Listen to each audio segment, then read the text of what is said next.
his black cap on. Wow, I'm glad I can make you guys think. For it's Chris Cornell.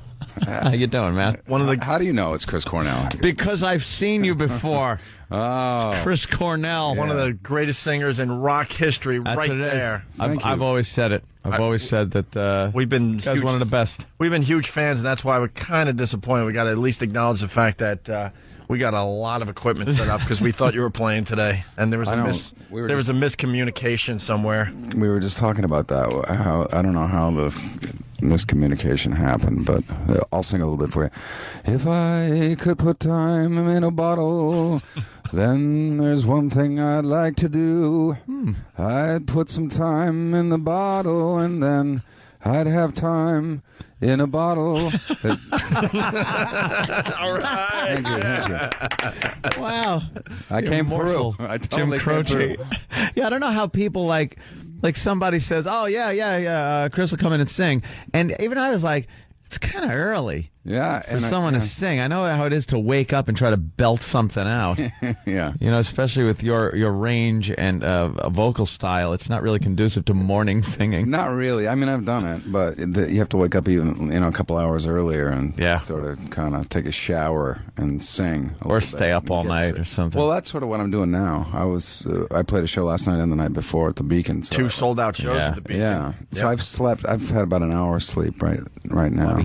Where you at with Soundgarden? Would you guys ever do a little something? I don't think so. You're done with them too.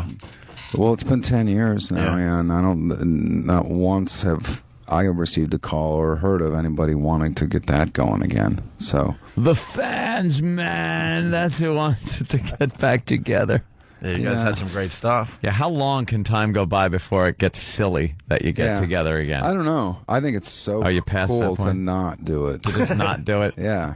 It's a way of, especially nowadays with everyone getting back together, it's a way of being cutting edge. Soundgarden can be cutting edge by doing absolutely nothing. There's sort of a genius in that. We don't have to get up.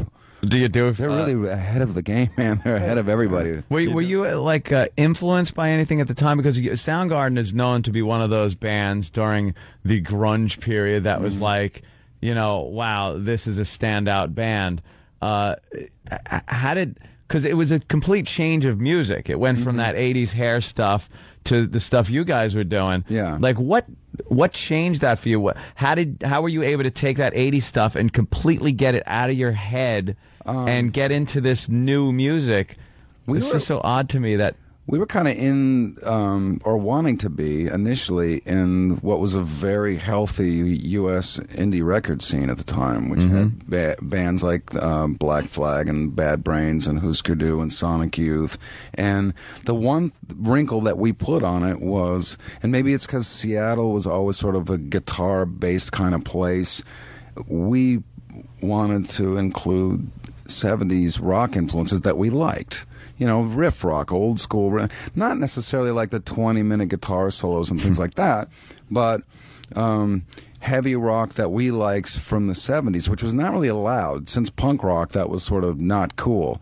And I think that was a big part of what happened with Seattle, was just a mixture of influences. Like, we took aspects of older arena rock that were good. I think that was it, because not being in Seattle at the time and that kind of being the epicenter of what was going on, you guys were ahead of the curve as to what was going to kind of take off in the country. You kind of saw it building there, and the rest of the country and Vancouver apparently had to kind of catch on. Yeah, I always thought of it as like, you got this Whitesnake video with the guy whose model wife or whatever is doing the splits on a variety of Jaguars, right?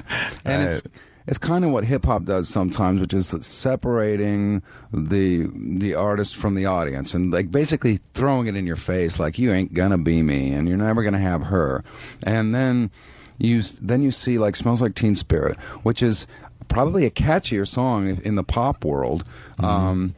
And with a youthful aggression, but with 3 guys. One guy's like 6'9", one guy's like 5'5", and they just look like the same people that you go to high school with. And I think that was the key factor in like this tremendous cultural shift was like, okay, we don't, seeing a video of Motley Crue coming down in the helicopter is kind of cool, but this is cooler, and this is what we've been missing. Unattainable. Yeah, is what that exactly. was.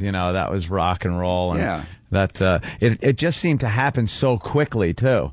Which like really, yeah. And the fans do that. Record companies don't do that. There is no kind of marketing that can make that happen like that quickly. That was literally like a whole bunch of young rock fans that said, "Oh, this is what we've been wanting." We got to get Chris out of here so he can sleep. Yeah, go to sleep, Chris. It's Chris Cornell. The solo CD is Carry On. It's I tracked through it last night. It's awesome. Thank you. Very, very, very, very cool. Even though you didn't play, we love having you in. You're a great conversation, man. Thank you. Really cool to talk to you. Next time I'll play, I'll get some other Jim Croce kind of. Yeah, do that. What is the Don't Mess Around with Slim or yeah, don't. What are some of the big hits before he died? Bad Leroy Brown. There you go. That was his Superman. Yeah. He's the baddest man in the whole damn town. He's actually Superman. good live. If you see him doing that stuff live, he's great. Well, oh, really? Yeah. Yeah. All right. Also, Getting your DeLorean. For everybody in New York, Chris Cornell's doing Afternoon Drive on this fine radio station. Yes. 92.3 K-Rock from 3 to 7 today. So, Chris Cornell, always a pleasure. Thank you. It's Carry On, his latest CD. Check it out. It's Opie and Anthony.